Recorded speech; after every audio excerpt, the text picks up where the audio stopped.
हे आंदोलन राज्यभर फार व्यापक होतंय।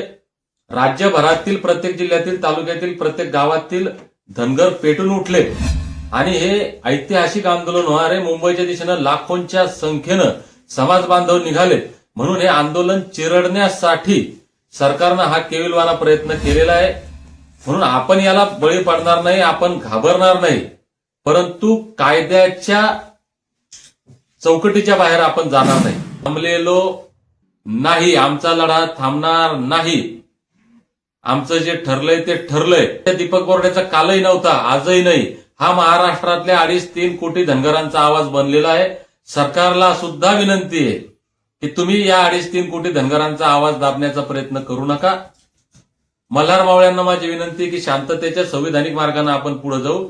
जोपर्यंत न्यायालयाच्या पुढच्या आदेशाचं काय जे होत नाही तोपर्यंत आपण शांतता बाळगावी हे आवाहन करतो।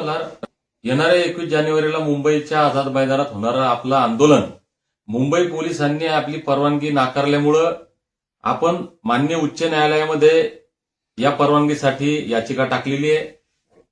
उद्या या याचिकेचा निर्णय होईल आणि हायकोर्टाने जर परवानगी दिली तर आपण 21 तारखेला मुंबईच्या आझाद मैदानामध्ये जाणार आहोत आणि हायकोर्टाने जर परवानगी नाकारली तर 21 तारखेचं आपलं आंदोलन तात्पुरतं स्थगित होऊन आचारसंहिता म्हणजे 5 फेब्रुवारी नंतर राज्यभरातील या लढ्याच्या चळवळीमध्ये या लढ्यामध्ये काम करणाऱ्या सर्व आपल्या समाज बांधवांची एक राज्यव्यापी बैठक घेऊन आपण पुढची तारीख ठरवणार आहोत। काल पोलिसांनी मला अटक केल्यानंतर रात्री उशिरा माननीय न्यायालयामध्ये हजर केलं। न्यायालयामध्ये मला तसं लेखी ऍफिडेव्हिट द्यावं लागलं की मुंबई उच्च न्यायालयाने परवानगी दिली तरच आम्ही मुंबईमध्ये जाऊ आणि ते ऍफिडेव्हिट दिल्यामुळं आपण ही भूमिका घेतो असं नाही, तर आमची 4 दिवसांपासून हीच भूमिका आहे की माननीय न्यायालयाने जर परवानगी नाकारली तर आम्ही मुंबईत येणार नाही। कारण आम्ही कायदेशीर लढा लढतोय, संविधानिक अधिकाराचा लढा लढतोय, तो संविधानाच्या आणि कायद्याच्या याच्यात असला पाहिजे। आपण गैरकायदेशीर काही करणार नाही। त्याच्यामुळे महाराष्ट्रातील सर्व बांधवांना नम्र विनंती आहे, हे आंदोलन राज्यभर फार व्यापक होतंय।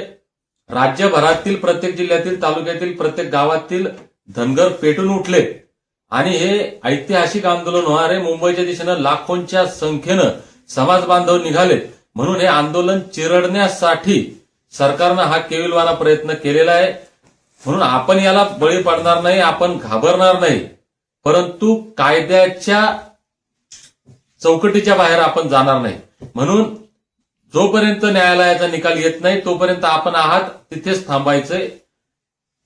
आजपासून म्हणजे कालपासूनच खऱ्या अर्थानं अंबड, पैठण, शेवगाव, पाथर्डी, चौंडी, पंढरपूर, आरेवाडी, फलटण हा जो सगळा पट्टा आहे, या जेजुरी, या सर्व बांधवांनी फार मोठ्या प्रमाणात त्या ठिकाणी या दौऱ्याची तयारी केली होती। आमच्या सत्काराची असेल, आमच्या राहण्या खाण्याची व्यवस्था, आमच्या जेवणाची व्यवस्था, या सर्व बांधवांचे मी या ठिकाणी मनापासून अभिनंदन, आभार व्यक्त करेन की भावांनो फार कमी वेळामध्ये आपण फार मोठ्या प्रमाणात तयारी केली होती। आमच्या बांधवांनी बराच पैसा सुद्धा या नियोजनामध्ये खर्च केलेला आहे। आता ही अपरिहार्यता आपल्या समोर आहे। मला जालना जिल्ह्याच्या बाहेर जाण्यासाठी सुद्धा बंदी या ठिकाणी करण्यात आलेली आहे। विशेष करून पश्चिम महाराष्ट्रात मी जाऊ नये म्हणून प्रत्येक जिल्ह्याच्या पोलीस अधीक्षकांनी माझ्यासाठी नोटिसा बजावलेल्या आहेत। जालना एसपींनी माझ्यासाठी नोटीस बजावलेल्या आहेत। आता माझ्या घराच्या समोर 2 पोलीसच्या गाड्या उभ्या आहेत आणि मी जिकडे जाईल तिकडे पोलीस मागे राहतील आणि मी जिथं या नियमाचं उल्लंघन करताना दिसेल त्या ठिकाणी पोलीस मला परत अटक करणार आहे। कोर्टाचा अवमान केला म्हणून मला जेलमध्ये टाकण्याचं हे प्लॅनिंग आहे। त्याच्यामुळं यांना घाबरून मी घरी बसलोय अशातला प्रकार नाही, पण माझी तब्येत सुद्धा थोडीशी डाऊन झालेली म्हणून एक दिवस आरामही होईल माझा आणि या कायद्याचं पालन होईल। कारण सर्वात महत्वाचं आहे कायद्याचं पालन झालं पाहिजे। म्हणून या कायद्याचं पालन करत आपण आपला लढा लढतोय। सरकारनं जितका दाबण्याचा प्रयत्न धनगरांना केला तितक्या ताकदीनं हे धनगर येळकोट येळकोट जय मल्हारचा घोष करत पिवळा भंडारा उधळत मुंबईच्या दिशेनं निघणार आहे। म्हणून आपण कुठेही खचू नका, हा लढा थांबला नाही, हा लढा थांबणार नाही। मी 2 दिवस आराम केल्यानंतर सरकारने मला जरी बंदी केली असेल, ही बंदी ते करू शकत नाही। या बंदीच्या विरोधात सुद्धा उद्या माननीय संभाजीनगरच्या हायकोर्टमध्ये आम्ही अपील करणार आहोत आणि त्या ठिकाणी या सरकारच्या नालायकपणाचा आणि असंवैधानिक दडपशाहीचा विरोध त्या ठिकाणी आम्ही करणार आहोत. त्याच्यामुळे माझी विनंती आहे की ही जे मला जालन्याच्या बाहेर फिरण्यासाठी जी बंदी आणलेली आहे, ही बंदी उठवण्यासाठी सुद्धा आपण उच्च न्यायालयामध्ये जाणार आहोत आणि मुंबईच्या उच्च न्यायालयाच्या निकालानंतर मुंबईच्या आझाद मैदानाची दिशा आपण ठरवणार आहे. त्याच्यामुळं आता हा आवाज एकट्या दीपक बोर्डेचा कालही नव्हता, आजही नाही. हा महाराष्ट्रातल्या 2.5-3 कोटी धनगरांचा आवाज बनलेला आहे. सरकारला सुद्धा विनंती आहे की तुम्ही या 2.5-3 कोटी धनगरांचा आवाज दाबण्याचा प्रयत्न करू नका. मल्हार मावळ्यांना माझी विनंती आहे की शांततेच्या संविधानिक मार्गाने आपण पुढे जाऊ. जोपर्यंत न्यायालयाच्या पुढच्या आदेशाचं काय जे होत नाही तोपर्यंत आपण शांतता बाळगावी हे आवाहन करतो. दीपक बोर्डेचा कालही नव्हता, आजही नाही. हा महाराष्ट्रातल्या 2.5-3 कोटी धनगरांचा आवाज बनलेला आहे.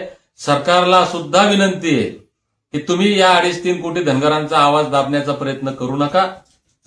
मल्हार मावळ्यांना माझी विनंती आहे की शांततेच्या संविधानिक मार्गाने आपण पुढे जाऊ. जोपर्यंत न्यायालयाच्या पुढच्या आदेशाचं काय जे होत नाही तोपर्यंत आपण शांतता बाळगावी हे आवाहन करतो. राज्यामध्ये कुठेही आपण अशांतता किंवा गैरकायदेशीर कृत्य होईल असं करू नये.